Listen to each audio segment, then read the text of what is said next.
people with electric vehicles, what about the vehicle were you not prepared for? The acceleration on the Tesla is far more effective due to the direct power than I was ready for initially. You adjust quickly, but it's sort of an instant go situation. Just how nice it is to be able to charge at home. I have a Tesla, so don't know necessarily what's a Tesla thing versus a general EV thing, but a few. I hadn't realized before seriously looking into getting one that the pedal situation is different. It's a pretty rare occasion I need to use the actual brake pedal anymore. The charging is less inconvenient than I had been worried about. The superchargers work well and quickly, and at least where I live and where I've had to drive while having hit, I've never had issues with needing to find one. More expensive than charging at home, but not bad. That being said, it is annoying when you forget to charge and are already running late, that you don't really have a choice but to wait like 15 minutes to charge enough to go. I miss going to gas stations a bit. It was sometimes just a welcome pause moment in the day. I know this is more Tesla, but while some of the tech elements are neat, some are annoying and over-engineered. Not having to carry around keys and locking the doors, especially from Florida, starting the AC on really hot days before I get to the car, etc. It's nice, but sometimes I just want to say change the speed on the windshield wipers or something and hate having to touchscreen navigate while driving. And sometimes, it'll just randomly not recognize my phone for a minute. Has only happened maybe 3 times in the past 8 months and never for more than 2 minutes, but it can be annoying. It takes a little bit to get used to single pedal driving. I love it now and couldn't imagine driving a car without it, but there was definitely a learning curve. How quiet they are. I'll be driving behind someone in a parking lot and have to honk because otherwise they won't know I'm there. Nobody puts windshield cleaning stuff at the charging stations. It still has a windshield, you twits. How great it is to charge at home and not think about it. I actually don't know what gas prices are around here. What sucks is that I have to make special trips to put air in the tires. With a gas car I do it at the gas station or they do it at my oil change. Now it's on me. I have an electric motorcycle. The response throttle and brakes are instant, unlike a petrol bike that seems to have more momentum pushing you and just sorta slower to respond to the inputs. The electric bike is by far my favorite to ride around town. How effortless charging actually is. I have had various EVs for over 10 years now and not one time was charging an issue, problematic, or even much of a nuisance.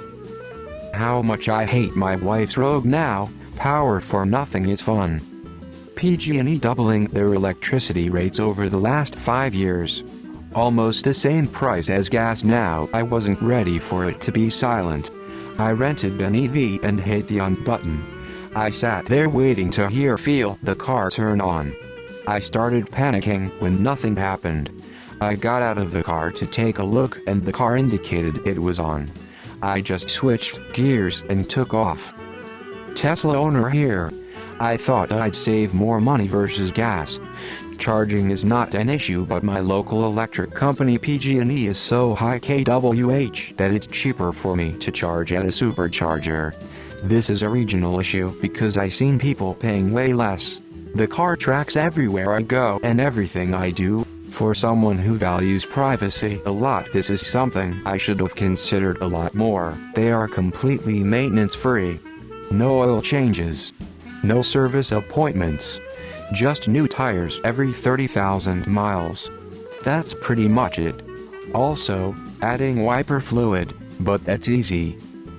Acceleration even on a RWD EV. My ICE is rated at more torque and HP than my wife's Ioniq, and her car is way faster and more fun to drive. Next one will be AWD for even more go. One pedal driving. Think big golf cart. How big the car feels inside. My wife's Ioniq 5 is similar in dimensions as my Ford Edge, but the Ioniq feels much bigger in the front row anyway. All the annoying app reminders that my wife didn't lock the door when she pulled into the garage. Every 20 minutes I get one, and as soon as unlock it with the app she asks me to unlock it cause she needed something out of her car and doesn't have her keys on her. No AM band on the radio. I recently went from ***98 4Runner to a Chevy Bolt ****. The 20th year upgrade increment was noticeable. You very quickly adjust to it just being another piece of modern technology, like your phone, and then you start looking at gas cars like, wait, why are we still doing this? These cars generate momentum by burning dinosaurs into tiny explosions. I love cars, from Detroit, love gas cars still, but as a novelty, you very quickly settle into the small advances. The utter silence when you stop. The instant acceleration. One-pedal driving. Expanded tech on lower budgets, since you're driving a big battery and it just makes sense to do things like heated seats and steering wheels. Charging? I don't even think about it. It's a non-issue. If it's an issue for your lifestyle, cool, don't get an EV yet. It's not for you. It's for everyone else. But I bet with some planning, you could do an EV. Anything I miss from a gas car is not unique to gas cars, but the car I had. I miss the ride height, and relative simplicity. If I wanted to drill a hole in the roof to put in a roof rack, that was fine. Like, there's nothing up there. It's fine. Just drill the hole. In an EV, I'm not touching anything inside that car, or its wiring. Way too much potential for risk and failure.